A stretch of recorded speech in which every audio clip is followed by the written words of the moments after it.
Hindi big boss ഒക്കെ മലയാളികൾ കാണണം. എന്തുവാ അതില് നടക്കുന്നത്, കണ്ടുണ്ടോ അത്? ഇല്ല, ഞാൻ ഈ ഇവര് ഈ പറയുന്നുണ്ടല്ലോ, കെട്ടിപ്പിടി ചുമ്മാ വെക്കുന്ന ഒരു സംഭവം ഹിന്ദി കാണണം. എനിക്ക് തോന്നുന്നു അവിടെ അതൊരു നോർമലാണ്. നോർമലാ അതൊക്കെ. അത് ഇവിടെ കണ്ടെങ്കിൽ എന്റെ ദൈവമേ എന്ന് നാട്ടുകാർ പറഞ്ഞേനെ. ഒരു പെണ്ണിന് ഇങ്ങനെ ഇരിക്കാൻ പറ്റുമെന്ന് ഞാൻ അറിയുന്നത് ഞാൻ ഇവരുടെ ഈ കുറെ ബിഗ് ബോസ്, ഞാൻ എന്റെ ജിമ്മിലായിരുന്നു കേട്ടോ. ഇവര് എന്റെ ജിമ്മിലായിരുന്നു, കാക്കനാടായിരുന്നു. അവള് തമ്മിൽ 24 മണിക്കൂർ അവർക്ക് അഭിനയിക്കാനൊന്നും പറ്റില്ല. എങ്ങനെയാണ് അഭിനയിക്കുന്നത്? അവർ അങ്ങോട്ടും ഇങ്ങോട്ടും നടക്കുന്ന കോൺവെർസേഷൻ ഉണ്ട്, ഭയങ്കര റൊമാൻറ്റിക് ആയിട്ട്. നമുക്ക് തന്നെ വാവെന്ന് തോന്നിപ്പോവും. എനിക്ക് തോന്നുന്ന അവരെ ഫാമിലി ഇത് കണ്ടിട്ട് പിന്നെ അക്സെപ്റ്റ് ചെയ്യുക. അവരെ ഫാമിലിയിലോട്ട് അവർക്ക് വേറെ ആരും ഇല്ല. ഫെയിമും പൈസ എല്ലാം നോക്കുന്നവരുണ്ട്. ഒരു ദിവസം 10, 15, 20 കിട്ടുന്നത് ചില്ലർ. പക്ഷേ അനുമോളുടെ കാര്യത്തില് അനുമോൾ പറയുന്നതിനൊന്നും അല്ല വന്നു. അപ്പൊ ഞാൻ വിചാരിച്ചു എന്തിനായിരിക്കും പോകുന്നത്. ഇവർ ഇത്രയും ഒരു 7-8 പേര് ഇങ്ങനെ ചോദിച്ചപ്പോൾ ഞാൻ വിചാരിച്ചു അത്രയും ഇതായിട്ടുള്ള കണ്ടസ്റ്റന്റിനെ ആയിരിക്കും ഇവർ എടുക്കുന്നേ. എന്ത് കണ്ടന്റ് അല്ലേ ഇപ്പൊ ബിഗ് ബോസിൽ തെറിയും. അടുത്ത ദിവസം മോഹൻലാൽ വന്നിട്ട് എല്ലാവരെയും വഴക്ക് പറയും, പുറത്തെന്താണ് നടക്കുന്നത്. പുള്ളിക്കാരൻ ഒരു സ്ട്രെസ് ഒന്നും ആലോചിച്ച് നോക്കിക്കേ. പുള്ളിക്കാരൻ അവിടെ റെസ്പെക്ട് കൊടുക്കുന്നില്ല. പല പ്രാവശ്യം എനിക്ക് തോന്നിയിട്ടുള്ള കാര്യം. പുറത്തുള്ള കാര്യങ്ങൾ പറയില്ലെന്ന് മസ്താനോട് 100 വട്ടം പറഞ്ഞു. മസ്താനി കേട്ടോ? മസ്താനിക്ക് അങ്ങ് ഇരിപ്പുറയ്ക്കുന്നില്ല. നിന്നെ പറ്റി ഇങ്ങനെ അങ്ങനെ അങ്ങ് പറയണം. ഈ നമുക്ക് ഈ എക്സ് വൈയും എക്സ് ഇപ്പോഴത്തെ കാലത്ത് ഈ സാധനങ്ങൾ മാത്രമേ നമ്മൾ ഇപ്പോഴത്തെ കാലത്ത് ഒത്തിരി ഇതുണ്ട്. ഇയർ ഗ്രൂപ്പ് എന്ന് പറയുന്നതേ ഇങ്ങനെ കിടക്കുകയാണ്. ആ ഒരു സെക്ഷുവാലിറ്റി എനിക്ക് ഈ ഒരു ഡൗട്ട് ഒരു കപ്പിളിന്റെ കാര്യത്തിൽ ഉണ്ടായിട്ടുണ്ടായിരുന്നു. അപ്പൊ ഞാനിത് ഒരാളോട് സംസാരിക്കുന്ന സമയത്ത് അവരാണ് പറഞ്ഞത്, ഈ സെക്ഷുവാലിറ്റി എന്ന് പറയുന്നതും ജെൻഡർ എന്ന് പറയുന്നതും വ്യത്യാസമാണ്. ഈ സെക്ഷുവാലിറ്റി നമുക്ക് ഈ മൈൻഡിൽ പോലും പോകാൻ പറ്റത്തില്ലെങ്കിൽ നമുക്ക് കൺഫ്യൂഷൻ ആയിരിക്കും. കാരണം നമ്മൾ ഈ ഒരു സാഹചര്യം മാത്രമേ നമ്മുടെ ഹോർമോണൽ ചേഞ്ചസിലാണെങ്കിലും നമ്മുടെ മൈൻഡിലേക്ക് ഇത് മാത്രമേ വരുന്നുള്ളൂ. പക്ഷെ ഇതിൻ്റെ അപ്പുറത്തേക്ക് മറ്റു ആൾക്കാർക്ക് ഇങ്ങനത്തെ വികാരങ്ങളും വിചാരങ്ങളും ഒക്കെ ഉണ്ട്. അത് അവർ ഈ ഹോർമോണൽ ചേഞ്ചസ് കൊണ്ട് ഉണ്ടാവുന്ന ഒരു സാധനം. ഞാൻ ഒരു നെഗറ്റീവ് പറയുന്നതല്ല. ചില ആൾക്കാര് എന്തും, അതായത് ഗേ എന്ന് പറയുന്നു, പിന്നെ ട്രാൻസ് എന്ന് പറയുന്നു, പിന്നെ ലെസ് എന്ന് പറയുന്നു. എന്താണിത്? അത് വേറെന്താ അസുഖമാണ്. കാര്യം അവർക്ക് അവരുടെ ഒരു കറക്റ്റ് സെക്ഷുവാലിറ്റി അവർക്ക് എക്സസൈസ് ചെയ്യാൻ പറ്റാത്തത് കൊണ്ടാണ്. ചെയ്യുന്ന സമയത്ത് ചിലപ്പോൾ അവർ ആ ഒരു കമ്മ്യൂണിറ്റിയിൽ തന്നെ നിൽക്കുകയും അത് തന്നെയാണെന്ന് മുന്നോട്ട് പോവുകയും ചെയ്യുമായിരിക്കും. ആ ഒരു രീതിയിൽ പോകുന്ന രീതിയിൽ. കാരണം പണ്ടൊരു കേസ് വന്നിട്ടുണ്ടായിരുന്നു, ഞാനിപ്പോൾ അത് ആലോചിച്ചത്. ജയിലില് ഒരു ട്രാൻസിന് പൊതുവെ സ്ത്രീകളുടെ വാർഡിലാണ്. അപ്പോൾ അവിടെ ഒരു സ്ത്രീയുമായിട്ട് ഇവർ സെക്സ് ചെയ്തു, കുട്ടി ഉണ്ടാവുന്ന ഒരു സാഹചര്യത്തിലൊക്കെ പോയിട്ടുണ്ടായിരുന്നു. അപ്പൊ ജയിലില് ഉണ്ടായിട്ടുണ്ടായിരുന്നു. കാരണം കൂടുതലായിട്ടും അത്തരം കേസുകളൊക്കെ ഒരു പൊതുസമൂഹത്തിലേക്ക് ഒന്ന് ചർച്ച ചെയ്യപ്പെടാത്തതിന് കാരണം അതിന്റെ ആ ഒരു സമയത്ത് തന്നെ വേറെ ന്യൂസ് വാല്യൂ ഉള്ള കേസുകൾ വരുന്നത് കൊണ്ടാണ്. അല്ല, ഇത്തരം കേസുകളും ഓൾറെഡി റിപ്പോർട്ട് ചെയ്യുന്നുണ്ട്. കാരണം ഇവർക്ക് ഈ ഒരു ബൈസെക്ഷൽ ക്യാരക്ടർ വരുന്നതുകൊണ്ട് ഒരു വിഭാഗം വരുമ്പോൾ ഇവർക്ക് സ്ത്രീകളോടാണ് താല്പര്യം, ഒരു വിഭാഗം വരുമ്പോൾ ഇവർക്ക് പുരുഷന്മാരോടാണ് താല്പര്യം. ഈ ഒരു ബൈസെക്ഷൽ ക്യാരക്ടേഴ്സ് വരുന്നത് കൊണ്ടാണ് ഇത്തരം പ്രശ്നം. കാരണം അത് തിരിച്ചറിയാനും കൂടെ പറ്റണം എന്ന് പറയുന്നത്, അല്ലെങ്കിൽ ഒരു ഓപ്പൺ ആയിട്ട് ഒരു സൊസൈറ്റിയിൽ അത് പറയാൻ പറ്റുക. ഇപ്പൊ അതിലേനൂറെയാണെങ്കിൽ അവരത് പറഞ്ഞു, അല്ലെങ്കിൽ അവർ 100% അവരുടെ ലൈഫിലേക്ക് അത് നല്ല രീതിയിൽ അവരുടെ റിലേഷൻ അടിപൊളിയാട്ടോ. കാരണം വെച്ചാൽ ചില ആണുങ്ങളൊക്കെ റിലേഷൻഷിപ്പായിട്ട് കുറെ റിയാക്ട് ചെയ്യുന്നുണ്ട്, അല്ലെങ്കിൽ റെസ്പെക്ട് ചെയ്യുന്നില്ല, ആൾക്കാർ സൂയിസൈഡ് ചെയ്യുന്നുണ്ട്.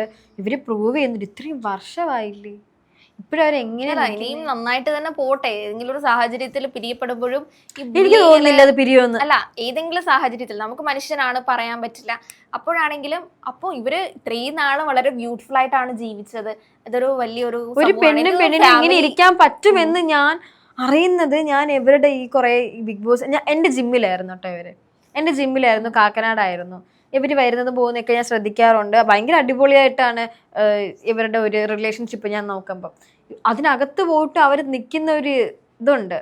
എന്ത് അടിപൊളിയായിട്ടാ, എന്തിതായിട്ട് അവള് തമ്മിൽ 24 മണിക്കൂർ അവർക്ക് അഭിനയിക്കാനൊന്നും പറ്റില്ല. എങ്ങനെയാണ് അഭിനയിക്കുന്നത്? വേറൊരു കപ്പിൾ ബിഗ് ബോസ് പണ്ട് കയറിയിട്ടുണ്ട്, അവരിപ്പോ ഡിവോഴ്സ്ഡ് ആയിട്ടുണ്ട്.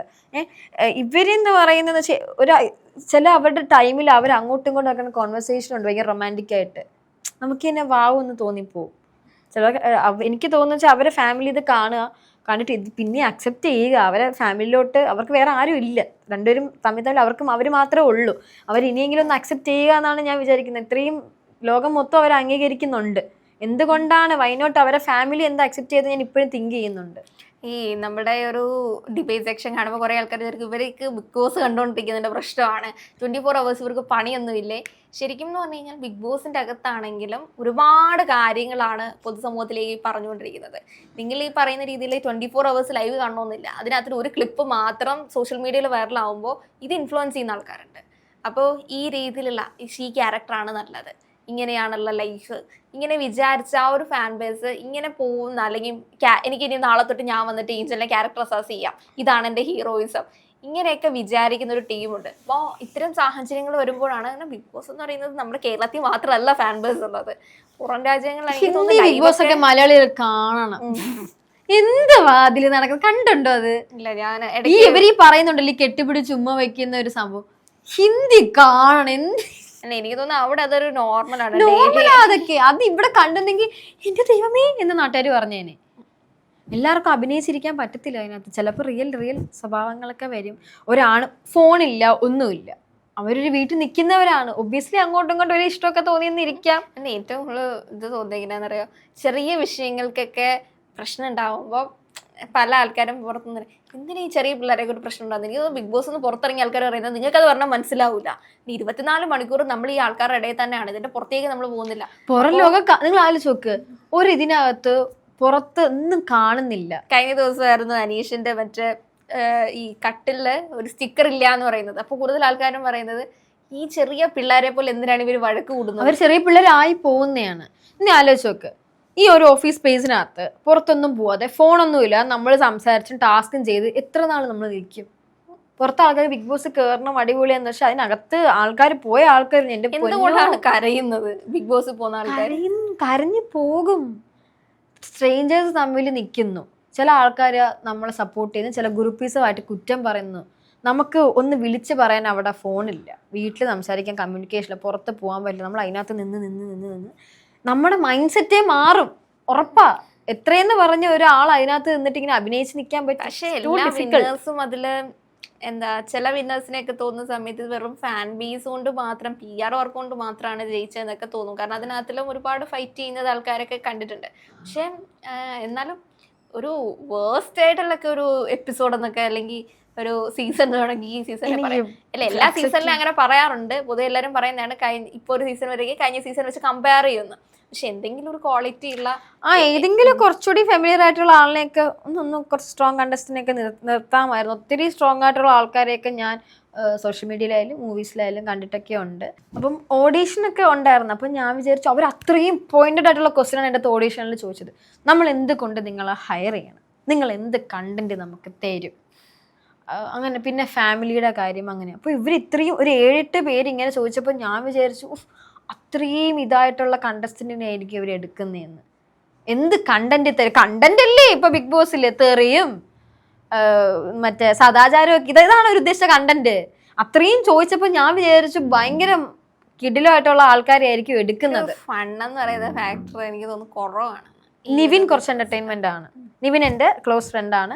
ബിഗ് ബോസിൽ എനിക്കും അവൻ ഒരു ടൈമിലായിരുന്നു ഓഡീഷൻ ഉണ്ടായിരുന്നത്. സെക്കൻഡ് ഓഡീഷൻ ടൈമിൽ അവൻ എറണാകുളത്തായിരുന്നു, അവൻ പോയി. ഞാനപ്പോൾ ട്രിവാൻഡ്രത്തായിരുന്നു. അപ്പം അവൻ പറഞ്ഞു എനിക്ക് കിട്ടുമെന്ന് അറിയത്തില്ല, പക്ഷെ ഞാൻ മാക്സിമം ട്രൈ ചെയ്തു എന്ന് പറഞ്ഞു. കിട്ടിയപ്പോൾ എന്നെ വിളിച്ച് പറഞ്ഞു, ബിഗ് ബോസിൽ പോകുന്നതിന് തലേ ദിവസം എന്നെ വിളിച്ച് പറഞ്ഞു. അപ്പം ഞാൻ വിചാരിച്ചെന്ന് വെച്ചാൽ അവൻ അതിനകത്ത് കിടന്ന് ഈ ക്യാരക്ടറല്ല ഞാൻ ഉദ്ദേശിച്ചവൻ്റെ. അവൻ എന്നോട് പറഞ്ഞതെന്ന് വെച്ചാൽ ഞാൻ നോക്കി എല്ലാത്തിനും ഞാൻ ഒടിച്ച് തീർക്കും, എൻ്റെ അടുത്ത് കളിക്കാൻ എന്നാണ് അവൻ എന്നോട് പറഞ്ഞത്. പക്ഷെ അതിനകത്ത് പോയിട്ട് പൂക്കി ഏട്ടാൻ നടക്കുന്ന വെച്ചാൽ എന്റർടൈൻമെന്റ് ആണ്, ആൾക്കാർക്ക് എന്റർടൈൻമെന്റ് കൊടുക്കുന്നുണ്ട്, അത് നല്ല കാര്യമാണ്. അത്രയും പ്രശ്നം നടക്കുമ്പോൾ അവൻ്റെ ഒരു എന്റർടൈൻമെന്റ് കാണാനുള്ള ഫാൻ ബേസ് അവനുണ്ട്, നല്ലൊരു കാര്യമാണ്. അവൻ്റെ ഒരു ദേഷ്യവും കാര്യങ്ങളും അവൻ അവിടെ വലുതായിട്ട് ഇറക്കിയിട്ടില്ല. അത് കണ്ടിട്ടുള്ള ആൾക്കാർ അവൻ കൂടുതലും ക്ലോസ് ആയിട്ടുള്ള അഭിഷേകാണ്. അഭിഷേകിന് വിചാരിച്ചു ഇവൻ അതിനകത്ത് പോയിട്ട് ഇങ്ങനെ ഒന്നും വിചാരിച്ചില്ല. പക്ഷെ നല്ലൊരു ഇതായിട്ട് സേഫ് സോണിലായിട്ട് അവൻ ഗെയിം കളിക്കുന്നുണ്ട്. എനിക്കത് ഭയങ്കര എനിക്ക് ഇഷ്ടപ്പെടുന്നുണ്ട് ആ ഒരു കാര്യത്തിൽ. അല്ല, ഇനി ബാക്കിയുള്ള എപ്പിസോഡുകൾ വരുമ്പോഴാണ് എത്ര കേസുകൾ ഇനി ഇതിന്റെ പിന്നാലെ വരുമെന്ന് പറയാൻ പറ്റില്ല. എല്ലാ സീസണിലും ബിഗ് ബോസിന് ഒരു കൂട്ടായിട്ടൊരു കേസുകളും വരും. അതോടൊപ്പം തന്നെ അടുത്ത ദിവസം മോഹൻലാൽ വന്നിട്ട് എല്ലാവരെയും വഴക്ക് പറയും, പുറത്തെന്താണ് നടക്കുന്നത്. പുള്ളിക്കാരൻ ഒരു സ്ട്രെസ് ഒന്നും ആലോചിച്ച് നോക്കിക്കേ, പുള്ളിക്കാരൻ അവിടെ റെസ്പെക്ട് കൊടുക്കുന്നില്ല. പല പ്രാവശ്യം എനിക്ക് തോന്നിയിട്ടുള്ള കാര്യം, ചില കാര്യങ്ങൾ പുള്ളിക്കാരൻ ആരെന്നു ചോദിച്ച് അവിടെ പോയി ബാത്റൂം മുമ്പ് ക്യാപ്പ് വെക്കണോ, അങ്ങനെ ഓരോ ക്വസ്റ്റ്യൻസ് ലാലേട്ടൻ ചോദിച്ചു നിന്നെ കളിയാക്കുവാണോ എന്ന്. എന്നുവെച്ചാൽ പുള്ളിക്കാരന് അവിടെ കറക്റ്റ് ഒരു റെസ്പെക്റ്റ് കൊടുക്കുന്നില്ല, ബിഗ് ബോസിന് റെസ്പെക്റ്റ് കൊടുക്കുന്നില്ല അവിടെ ബിഗ് ബോസിലുള്ള ആൾക്കാർ. എന്തൊക്കെയോ തോന്നിയ വാസം പുറത്തുള്ള കാര്യങ്ങൾ പറയില്ലെന്ന് മസ്താനോട് 100 വട്ടം പറഞ്ഞു. മസ്താനി കേട്ടോ? മസ്താനിക്ക് അങ്ങ് ഇരിപ്പുറയ്ക്കുന്നില്ല. നിന്നെ പറ്റി ഇങ്ങനെ അങ്ങനെ അങ്ങ് പറയണം അങ്ങ്. ഇനി കൂടുതൽ ആൾക്കാർ അറിയുന്നത് ബിഗ് ബോസിന്റെ ഗെയിമാണത്. മസ്താനിയെ കൊണ്ട് പറയിപ്പിച്ചിട്ട് ഒരു റേറ്റിംഗ് കൂട്ടുക, അത് ബിഗ് ബോസിന്റെ ഒരു ഗെയിമാണ്. എനിക്കറിയത്തില്ല സ്ക്രിപ്റ്റഡ് ആണോ എന്നും സ്ക്രിപ്റ്റഡ് അല്ല എന്നും എനിക്കൊന്നും അറിയത്തില്ല. പക്ഷെ എന്നോട് പോയ ആൾക്കാർ പറഞ്ഞു വെച്ചാൽ അവർ പറഞ്ഞ് ചെയ്ത കാര്യങ്ങൾ പലതും പുറത്ത് വന്നിട്ടില്ല. 24 hours ലൈവിൽ ചില ആൾക്കാരായിരിക്കും കാണിക്കുന്നത്, അപ്പുറത്തൊരാളെന്ത് കാണിക്കുന്നത് മേ ബി കാണിക്കത്തില്ലായിരിക്കും.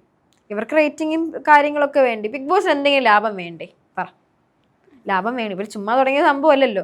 ഇത്രയും ആൾക്കാർക്ക് പെർ ഡേ പേയ്മെന്റ് കൊടുക്കണം. അത് പല ആൾക്കാർക്കും അറിയത്തില്ല. ആൾക്കാരുടെ വിചാരം എന്ന് പറഞ്ഞാൽ ഈ സാധാരണ ആൾക്കാർ, എൻ്റെ അമ്മ പോലും വിചാരിച്ചെന്ന് വെച്ചാൽ ജയിക്കുന്ന ആൾക്ക് 50 ലക്ഷം കിട്ടും. അങ്ങനെയല്ല, ഓരോ ആൾക്കാർക്കും പെർ ഡേ ഇത്ര പേയ്മെന്റ് ഉണ്ട്. 20,000 മേടിക്കുന്നവർ, 25,000 മേടിക്കുന്നവരുണ്ട്. അതിനനുസരിച്ച് അവർക്ക് കണ്ടന്റ് വേണ്ടേ? ഇല്ലെന്ന് പറയാൻ പറ്റുമോ? അവർ ഇത്രയും പേയ്മെന്റ് കൊടുക്കുന്നു, ഇത്രയും എക്യുപ്മെന്റ്സ് കാര്യങ്ങൾ. അത് അനുമോൾ എന്തോ മാത്രം ഒന്ന് ഓപ്പൺ ആയിട്ട് ഒരു സംഭവത്തിൽ സിറ്റുവേഷനിൽ ഓപ്പൺ ആയി പറഞ്ഞിട്ടുണ്ടായിരുന്നു, എന്തിനാണ് ഇവിടെ ഓരോ ആൾക്കാർ വന്നിട്ടുള്ളത് എന്നുള്ള രീതിയിൽ. ഫെയിമിന് വേണ്ടിയിട്ട് വന്നിട്ടുള്ള ആൾക്കാരുണ്ട്, സിനിമയിൽ അവസരം കിട്ടാൻ വേണ്ടി വന്നിട്ടുള്ള ആൾക്കാരുണ്ട്, സാമ്പത്തികമായി പ്രശ്നം വന്നിട്ടുള്ള ആൾക്കാരുണ്ട്, ഫെയിമും പൈസ എല്ലാം നോക്കുന്നവരുണ്ട്. ഒരു ദിവസം 10, 15, 20 കിട്ടുന്നത് ചില്ലർ. പക്ഷേ അനുമോളുടെ കാര്യത്തിൽ അനുമോൾ പറയുന്നതിനൊന്നും അല്ല വന്നു. അപ്പൊ ഞാൻ വിചാരിച്ചു എന്തിനായിരിക്കും പോകുന്നത്? ചുമ്മാ ഫെയിം ആവാൻ തന്നെ തോന്നുന്നുണ്ട്. ഇപ്പം ഞാൻ എന്നെ ബിഗ് ബോസ് വിളിച്ചാലും ഞാൻ വയ്ക്കണം നമ്മൾ ഫെയിം ആവുമല്ലോ. പക്ഷെ എന്നാലും എനിക്കൊരു പേടി, പുറത്തുള്ള വരുന്ന ഹേറ്റ്. എന്തൊക്കെ ഹേറ്റ്സാ ചില ആൾക്കാർക്ക് വരുന്നത്. ഓൾറെഡി ഏറില്ല സൈബർ ബുള്ളിങ് ഒക്കെ നമുക്ക് ജാസ്മിൻ അനുഭവിച്ചൊരു സൈബർ ബുള്ളിങ് എനിക്ക് തോന്നുന്നില്ല. ആര്യ ഇവർക്ക് എന്തോരം സൈബർ ബുള്ളിങ് അനുഭവിച്ചിട്ടുണ്ട്. പിന്നെ അവർക്കൊന്നും പുറത്ത് പറയാൻ പറ്റില്ല. ഒരു എഗ്രിമെന്റ് ഉണ്ട് ബിഗ് ബോസിൽ കയറുമ്പോൾ, അത് സൈൻ ചെയ്തിട്ടായിരിക്കും ഇറങ്ങുന്നത്. അതുകൊണ്ട് അവർക്കൊന്നും പറയാനും പറ്റത്തില്ല. പൈസയും മേടിച്ചു പോയി, പുറത്ത് ഇത്രയും തെറിയും കേട്ടു. എന്തായാലും ഇനിയൊരു ബാക്കിയുള്ള എപ്പിസോഡുകളൊക്കെ വരട്ടെ. ഈ ഒരു വാക്കുകളൊക്കെ എല്ലാവരും സൂക്ഷിച്ച് ഉപയോഗിക്കട്ടെ. നമുക്ക് ഇവിടെ നിന്ന് പറയാൻ പറ്റത്തില്ല, കാരണം പുറത്തുനിന്നുള്ള അകത്തേക്ക് അവർക്ക് അറിയിക്കാൻ പറ്റില്ലല്ലോ. ഇനിയും എന്തെങ്കിലും മേ ബി വൈൽഡ് കാർഡ്സുകൾ അകത്തേക്ക് കയറുകയാണെങ്കിൽ അവരെങ്കിലും ഒന്ന് ശ്രദ്ധിക്കട്ടെ.